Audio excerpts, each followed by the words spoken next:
आप देख रहे हैं मुर्तज़ा को वर्ल्ड यूट्यूब चैनल, आपका फेवरेट रिएक्शन चैनल। तो दोस्तों, आज जिस वीडियो का हम रिएक्शन करने वाले हैं वो थोड़ी पॉलिटिकल वीडियो है।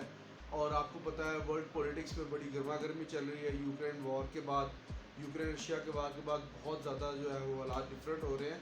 तो हमारी वीडियो का जो टाइटल है हम उसकी तरफ बढ़ते हैं। वीडियो का टाइटल है जी, USA biggest fear, Russia India China working together on new payment system.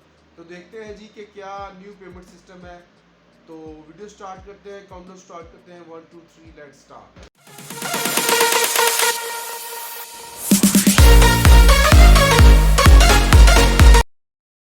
तो वीडियो स्टार्ट हो चुकी है, 1 2 3 वीडियो स्टार्ट। वर्ल्ड अफेयर्स की वीडियो है। नमस्कार आणि welcome you world affairs. Now Prashant Dhawan. Now हर देश के देखिए अपने फियर्स होते हैं, जियोपॉलिटिक्स में कंसर्न होती है कि वर्ड्स के सिनेरियो में ये ना हो जाए। अब रिसेंटली आप अगर देखो तो चाइना का जो सरकारी मीडिया है इसने बार बार मॉक किया है यूएस को, ये कहकर कि यूएस का सबसे बड़ा डर यहाँ पर यह है कि चाइना इंडिया रशिया ये एक साथ ना आ जाए, इनके रिलेशंस और जरा फर्दर डेवलप ना हो जाए। बिल्कुल बिल्कुल, ये बहुत बड़ा डर है यूएस से, यूएस डॉलर को। रशिया चाइना एंड इंडिया में डेवलप फर्दर। नाउ यूजुअली जब हम बात करते हैं इस टॉपिक के बारे में तो आपने हो सकता है कि कई वीडियो देखी हो, वहां पर सीधा डिस्कशन आता है मिलिट्री पर कि देखिए मिलिट्री अगर चाइना रशिया इंडिया की मिल गई तो वर्ल्ड वॉर 3 में हम जीत जाएंगे वगैरह। देखिए यहाँ पर मिलिट्री कॉन्फ्लिक्ट की कोई बात नहीं कर रहा। मेन जो यहाँ पर इशू है, it is about economics, it is about dollar. और दुनिया की आधी करेंसी जो है वो, आधा बिजनेस ये चाइना इंडिया और रशिया के दरमियान है, क्योंकि रिसेंटली आप देखेंगे आधे से ज्यादा ट्रांजैक्शन जो है। बहुत ही बड़ा चेंज ये हुआ है कि प्रो चाइना इमरान खान हट चुके हैं और अब जो सरकार बनेगी पाकिस्तान में ये आने वाले 1-1.5 साल तक काफी हद तक न्यूट्रल रहेगी बिटवीन यूएसए एंड चाइना। तो चाइना ऑब्वियसली अब धीरे धीरे कोशिश करेगा कि इंडिया के साथ जो भी इनके डिस्प्यूट्स हैं लाइन ऑफ एक्चुअल कंट्रोल को लेकर और जगह जो डिसएंगेजमेंट का इशू है वहां पर स्विफ्टली ये काम आगे बढ़ाए। और इसको काउंटर करते हुए, इंटरेस्टिंग बात देखिए, इसको काउंटर करते हुए जो बाइडन ने रिसेंटली ये अनाउंस किया कि ये करेंगे एक virtual meet with PM Modi. ये मीटिंग कहीं से प्लान नहीं थी, अचानक से यूएस की तरफ से रिक्वेस्ट आई है कि जो बाइडन पर्सनली बात करना चाहते हैं पीएम मोदी से, तो कल दोनों लीडर्स की बातचीत होगी और मोस्ट प्रोबेबली यहां पर फोकस होगा यूएस और इंडिया की bilateral comprehensive global strategic partnership पर। क्योंकि रिसेंटली यूक्रेन के इशू को लेकर कुछ डिफरेंसेस बिल्कुल खड़े हो गए हैं बिटवीन यूएसए एंड इंडिया। तो ये जो डिफरेंसेस हैं इनको हटाने की कोशिश करेंगे जो बाइडन इस मीटिंग में। और इस मीटिंग से पहले जो बाइडन ने एक और स्टेटमेंट ये भी दी है कि इंडिया और यूएस के relations one of the most important relations हैं, ना सिर्फ यूएस के लिए बट फॉर द वर्ल्ड। क्योंकि इंडिया और यूएस आपस में कैसे कोऑपरेट करेंगे इसका इंपैक्ट सारी दुनिया पे होगा। तो डिस्कस करते हैं इस टॉपिक को कि यूएस का फियर है यहाँ पर क्या, कि किस तरीके से रशिया इंडिया चाइना अगर मिलकर काम करने लग गए तो यूएस को लॉन्ग टर्म में कैसे लॉस होगा। बहुत कुछ आपको जानने को मिलेगा, मगर आगे बढ़ने से पहले आपसे पूछूंगा एक क्वेश्चन यहाँ पर यह है कि रिसेंटली देखिए state of the world population report release करी गई है। बहुत न्यूज में थी, इस पर काफी आर्टिकल्स पब्लिश हुए हैं। आपको बताना है कि ये रिपोर्ट कौन पब्लिश करता है, यूएसए का Federal Reserve, option B UNFPA, World Bank. Comment section में करिए उत्तर, सही आंसर मैं आपको दूंगा वीडियो के अंत में। तो फर्स्ट ऑफ ऑल जब हम बात करते हैं फियर की, तो जो ये फियर है ये सिर्फ यूएस गवर्नमेंट का नहीं है, ये फियर एक्चुअली आपको यूएस के मीडिया में भी दिखेगा। मैं काफी बार देख चुका हूं, उन्होंने आर्टिकल पब्लिश किए हैं कि देखिए चाइना आज के समय इंडिया को वू कर रहा है, मतलब कि इंडिया को अपनी तरफ करने की कोशिश। इंडिया ऑनेस्टली बहुत बड़ी मार्केट है। आयर होता है गुस्सा फेस कर रहे हैं over the Ukraine issue. China को जेन्युइनली लगता है कि यूक्रेन इशू इतना बड़ा है कि एक बार को इंडिया ज्यादा प्रो चाइना हो सकता है। और चाइना का जो ये पॉलिसी शिफ्ट है इसमें एक बहुत ही ज्यादा सेंट्रल रीजन है सीपैक का फेलियर। एक्चुअली देखो ऑल टुगेदर पूरा प्रोजेक्ट तो फेल नहीं हुआ है, मगर जो उम्मीद थी पाकिस्तान को कि 2022 तक तो लाखों जॉब्स क्रिएट होंगी, पाकिस्तान ट्रांसफॉर्म हो जाएगा, उसके आसपास भी कुछ नहीं हुआ है। Things have not changed a single bit. बहुत कम काम हुआ है। जिस तरीके से अब रोड बन गए, रोड अच्छे बने, पॉसिबिलिटी लग रही है कि सीपैक का काम अब और ज्यादा स्लो होने वाला है। तो आप कह लीजिए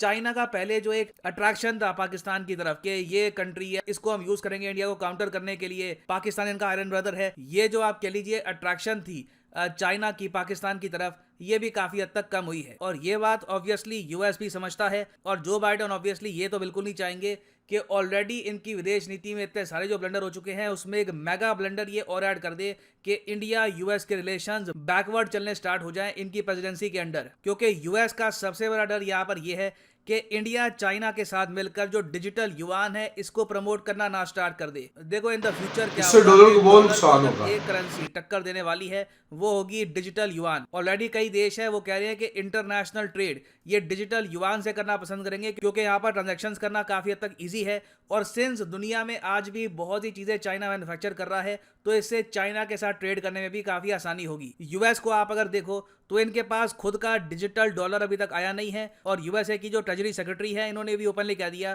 कि ऐसा एक डॉलर आने में, डिजिटल डॉलर आने में अभी कई साल लग सकते हैं। It could take several years. तो एक तो डिजिटल युआन का थ्रेट है कि इंडिया यूज कर सकता है इस करेंसी को चाइना की पेमेंट करने के लिए। दूसरा देखिए यहाँ पर यूएस को थ्रेट दिख रहा है ब्रिक्स पेमेंट सिस्टम का। ये एक्चुअली 9 अप्रैल की न्यूज है।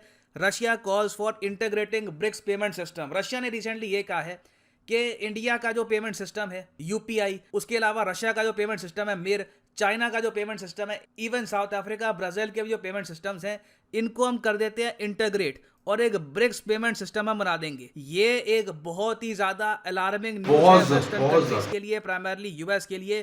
क्योंकि अगर एक बार ब्रिक्स पेमेंट सिस्टम बन गया तो बहुत से कंट्रीज इसको यूज करेंगे, कोई बड़ी बात नहीं। बिल्कुल बिल्कुल, डॉलर में बहुत मुश्किल ट्रांजैक्शन को और जगह भी प्रमोट करवाए। क्योंकि इससे होगा क्या कि आराम से इंडिया और रशिया ट्रेड कर पाएंगे बिना किसी यूएस प्रेशर के। और ना सिर्फ इंडिया और रशिया एक्चुअली बाकी बहुत सारे कंट्री से भी ट्रेड कर पाएगा इस जायंट पेमेंट सिस्टम के जरिए। और मैं आपको बता दूं अभी जो ब्रिक्स का समिट होगा चाइना में, जो पीएम मोदी अटेंड करेंगे या नहीं करेंगे मुझे पता नहीं, उसको लेकर बहुत कंट्रोवर्सी है कि पीएम मोदी चाइना में जाएंगे या नहीं। मुश्किल है यूएसए को भी। समिट होगा चाइना में, ब्रिक्स समिट, वहां पर ब्रिक्स पेमेंट सिस्टम का इशू सीरियसली रेज किया जाएगा बाय रशिया। कोई बड़ी बात नहीं है कि इसको लेकर कोई एग्रीमेंट भी साइन हो जाए। तो ये सब देखते हुए इमीडिएटली यूएस काफी अलर्ट हो चुका है और बाइडेन ने क्विकली यहां पर कहा है कि मैं एक वर्चुअल मीट करना चाहता हूं पीएम मोदी के साथ। मोदी जी के मिलने से मदद करेगा भाई, इसमें ना जाए, ब्रिक्स में ना जाए। ये बहुत इंपॉर्टेंट, मोदी जी के थोड़ा सा चूना लगाएंगे। हो गया 2 साल पहले कि हाँ ठीक है पीएम मोदी जाएंगे यूएस में, वहां पे बातचीत होगी।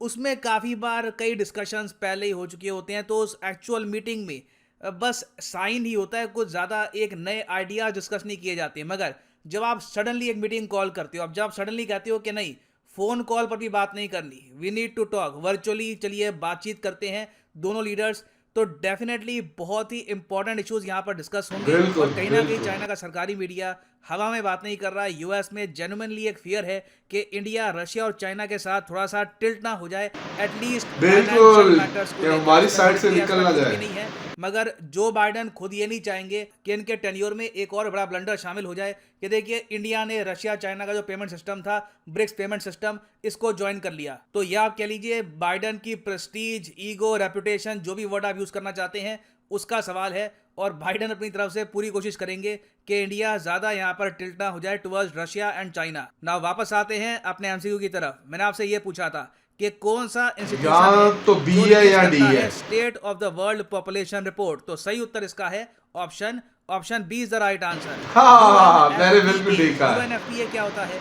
ये यूनाइटेड नेशन पॉपुलेशन फंड, जिसके हेडक्वार्टर्स कहाँ पे है? In US, New York. तो रिसेंटली इन्होंने रिलीज करी है ये बहुत ही इंपॉर्टेंट रिपोर्ट, जहां पर ये कह रहे हैं कि जो अनइंटेंडेड प्रेगनेंसीज है दुनिया भर में ये काफी हद तक बढ़ रही है और ये एक बहुत ही नेगेटिव साइन है for overall population health of the world. Finally यहाँ पर मैं ये भी ऐड कर दूं कि अगर आप लाइफ में एक बार प्रॉपर्ली यूपीएससी एग्जाम की तैयारी करना चाहते हैं तो कमेंट सेक्शन में जाओ, यहाँ पे आपको मिलेगा लिंक, इस लिंक पे करो क्लिक। यूपीएससी एग्जाम का भी यहाँ पे आपको कोर्स मिलेगा, एसएससी, बैंक, नीट एग्जाम, जिस एग्जाम की आप तैयारी कर सकते हैं वहां पे लिंक पे क्लिक करिए। टेक्नोलॉजी ने बहुत आसान कर दी है चीजों को। और यहाँ पे आप परचेज कर पाएंगे अनअकैडमी का आइकॉनिक कोर्स। जो आइकॉनिक कोर्स है स्पेशल इसलिए है क्योंकि यहाँ पे आपको मिलता है एक पर्सनल कोच जो आपको गाइड करेगा थ्रू आउट योर प्रिपरेशन। और उसके अलावा ऑफ कोर्स यहाँ पर जो सारा सिलेबस होता है वो तो कवर होगा ही। तो अगर आपके पास अभी टाइम है, आप आराम से चाहते हैं कि 2024 में एक प्रॉपर अटेम्प्ट देना यूपीएससी का, अभी आप कॉलेज में है, आराम से 2 साल में एक प्रॉपर अटेम्प्ट देंगे यूपीएससी का, तो जो 36 महीने का कोर्स है ये भी आप कर सकते हैं परचेज। मगर जो प्राइसेस यहाँ पर लिखे हैं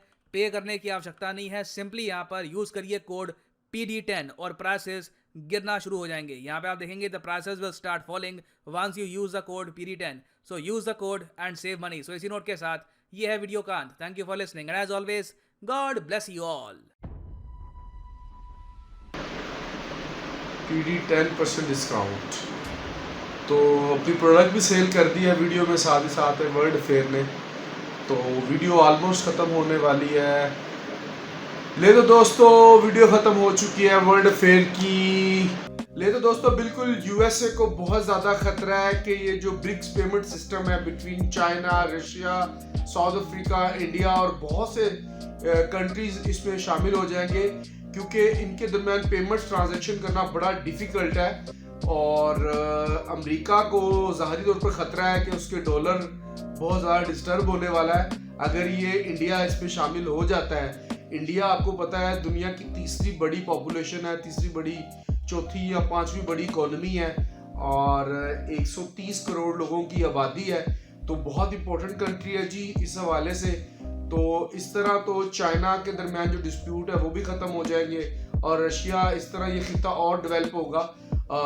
तो बहुत शुक्रिया आपका, थैंक यू वेरी मच हमारे साथ बने रहने के लिए। Thank you very much, stay blessed.